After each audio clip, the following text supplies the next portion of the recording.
So back in 2006, we started a company called Image Maker Marketing. We were new to the area and we were in Farmington, Missouri. We had worked on a national advertising level and we were like, oh great, what are we gonna do? Well, we got a really good opportunity to do a publication. Originally, it was supposed to be every 6 months. It ended up being quarterly and then immediately went to every other month. And the reason is because people loved what we were doing. Having lived in bigger areas where it would take you half an hour to go 10 miles, we saw all of the Southeast Missouri as connected. We saw lots of cool people and places and things to do. And basically what the Insider 573 magazine did is we pulled these things together and we shined up the community and we showed them the best of what they wore. And it went like wildfire. People absolutely loved the magazine. The photography is always brilliant. The different places that we found were places that people knew about, but they had forgotten about. And so basically that's how the magazine started. Probably in 2011, the writing was on the wall that there was going to be digital.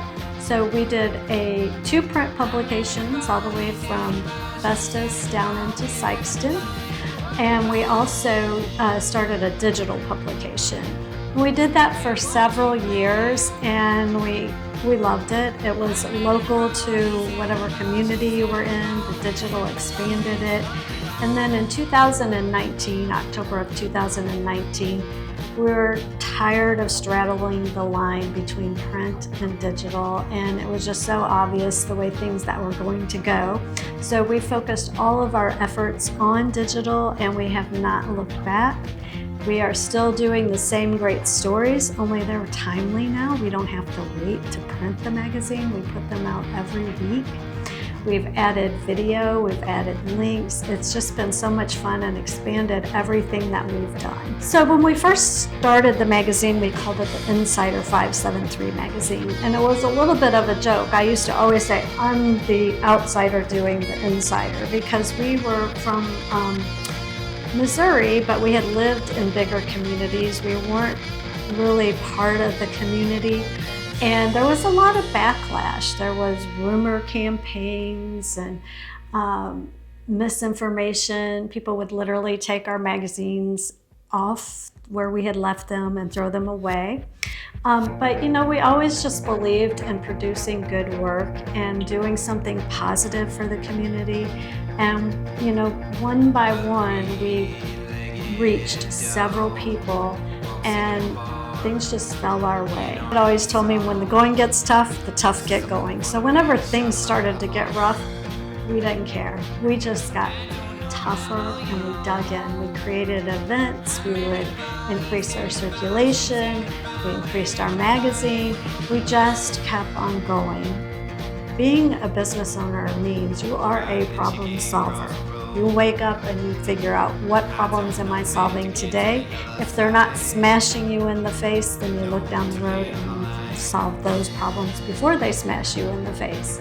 You just keep going. You can never, ever quit. You have to stay abreast of the trends, what's coming.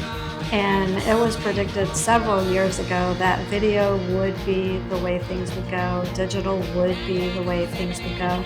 And so we just fully embraced that. I'm never afraid for something new. I get excited for change. You can always use your experience of what you do know to take you into the unknown. When we first started the magazine, we were a free print publication. We would literally take thousands of dollars worth of magazines and throw them on people's lawns. At the time, it was a great strategy because we became known that way. But over time, we learned that that wasn't the smartest thing to do, that you needed to really have more control over your distribution. So we did. We set out and we did a controlled distribution. We got our magazine into Walmart. We also, so you could buy the magazine, but then also we figured that our sponsors have always been our best partners.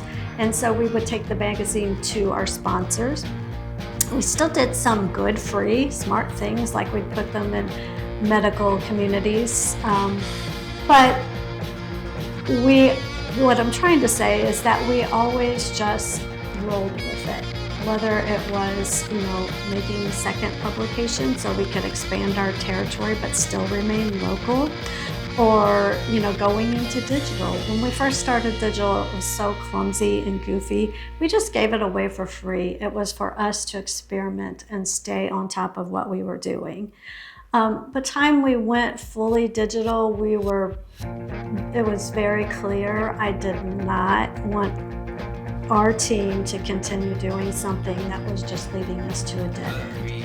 If you're getting really good at something that's going away, then what good is it? That's the line I heard, and I thought, oh my gosh, that hit home.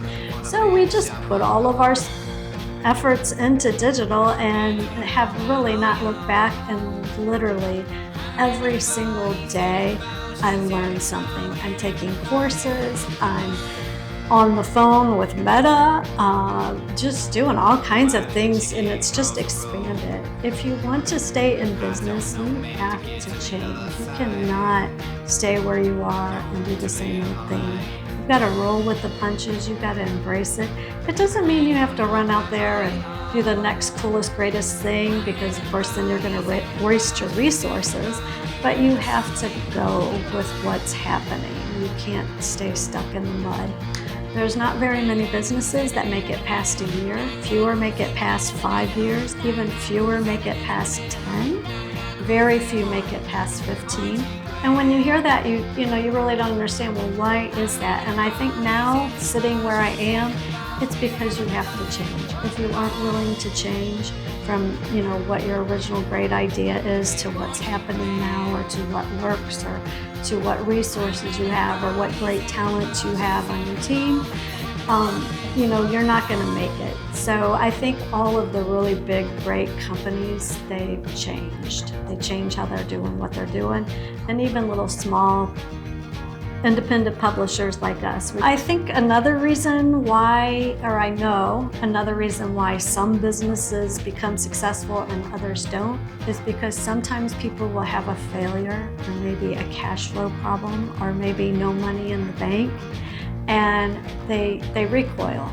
They just don't know what to do or how to do it. And I think also if you're visualizing failure, that just makes you more fearful. But if you look at this situation as, this is a challenge, I can and I will do it, I will not give up, there is a solution, there is a creative way for me to overcome this, that's what keeps you going. And I think really that's what makes the difference between someone who's meant to be an entrepreneur and someone who's meant to be an employee. There have been times in the past, however many years, almost 20-something years here, where we've had some really difficult times. There was a time when we decided we didn't want to pay rent. We wanted to own the building. So we were literally trying to do 2 publications, do a digital publication, purchase a building, renovate a building, and that was very exhausting. Literally, we bring our kids in to paint walls on an old building, and it was like, hey, we're on the family farm, everybody's got to pitch in. There's other times when the economy would be down, and the receivables would be great. We've never had a problem with being liked. The receivables were there, but people weren't paying. That was pretty scary because my printer would only print 1 magazine at a time, and they expected to get paid. If I hadn't paid the bill, they weren't printing another one. So I wasn't getting paid, but we needed to pay. So, there was cash flow issues to overcome. At that point, I said, hey, I gave people an incentive because people were hanging on to their cash. So if you paid early, you would get a discount. If you paid late, you would pay the amount, or you would pay the interest. So that was a creative way to come up with some extra money. If I was expected to be the bank, then they needed to pay extra for that. So that was a good solution. It made everything a lot smoother. Let's see, we needed to, we had employees who were delivering the magazine and wasn't making the best impression because they were running around in old beat up cars. So we said, oh great, here we are, we're trying to grow this business and we need to have a nice looking vehicle to deliver these magazines in. So we literally bought a van from Texas for, I don't know. Honestly, there have been times where we just have like fallen flat on our face. It looked like there was no way we were gonna make it through this big hurdle. Of course, we always had a smile on our face and we never ever told anybody, but there was so many times it just seemed like the impossible was not going to happen. But we just didn't give up. We just stayed with it. One more day, just one more day. How to solve the problems for today. Go to bed, exhausted, wake up next day and do the same thing. How to solve the problems. Just kept going and going because failure was just not an option. So there has been equally as many thrilling and exhilarating and wonderful times, and we've had lots and lots of accolades and wonderful comments and people who have helped us. One of the best things that we are just so proud of is that we did receive this award in 2011 from the governor. It's the Missouri Governor's Conference on Tourism. And that was because we just showed off the great parks that are in our area and all the wonderful things to do. And to get recognized for that was just beyond happiness. Another just really fun fact is that every single magazine that we printed has been archived in the Missouri History Museum. We didn't ask for that, they approached us, so if you've ever been covered in the 573 magazine, you're part of history. From the very start, we were just driven by excellence. We wanted to create the best that we could. We got the best editors, photographers, writers. We just wanted to put out the very best product possible. We knew right from the beginning that we wanted to be the best and to hire the best people and build the best team that we could and cover, talented people. So we took us a while, but we eventually ended up with one of the best printers in the country. We did the best photography. We had 3 editors at one point. Of course, all of that's changing now thanks to AI, but we just always work to be the very best at what we're doing. We're doing that now with digital because we're just constantly, even though we're putting out a good product, we're just looking to be better all the time, looking to be better, and that's what really drives us. One of the greatest things that's happened is we go to really cool places and we meet awesome people and we introduce those people to our audience, to our readership. They open their lives and they let us in, and we do a great job. I've been told that we always tell the story the way it is. We work hard not to misrepresent people and to just bring to you, our readers, what's out there. I always wanted to make sure we went that extra mile, even if that meant shooting underwater. So as your business is growing and developing, of course you do need to change and roll with the punches, but there are certain things that don't change. You need to be consistent. And for us, it's been get out there. It's been the 573 logo. One of the things that has changed is advertising. People don't want you to be in their face all the time, just push, push, push. And what we've done is we make it content creation. People like to know a little bit more. They want authenticity, but we've combined that with our advertising. We have people that sponsor the magazine. We tell their story. And then also we do events. We are always looking for how to bring our sponsors to you so that you get to know them in a real genuine way. The magazine has never been about the creative team or us that's inside working on it. It's always been about the sponsors and it's always been about the readers. One of the great things is our readers come to us with the story ideas. And it's just been networking and cool things, like the coolest things on somebody's property, like mushrooms or beehives or whatever. It's been such a blessing to be able to tell people's story. So moving forward, what I see is that video is very important. You can say so much more in a video. We get rewarded when we push out our stories on video by getting greater circulation.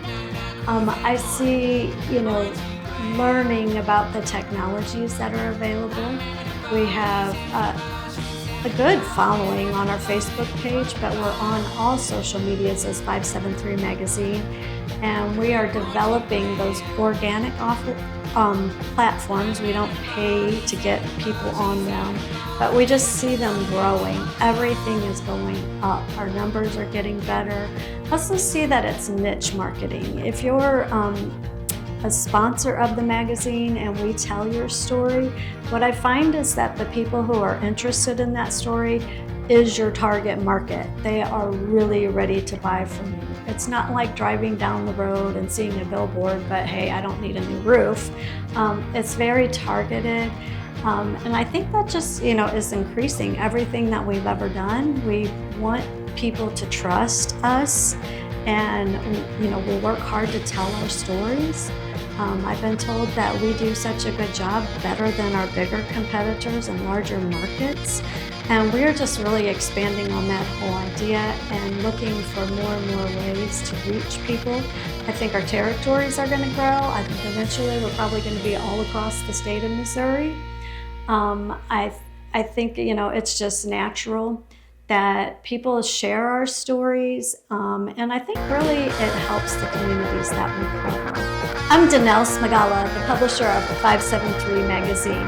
We were here yesterday, we're here today, and we're here tomorrow. So get out there.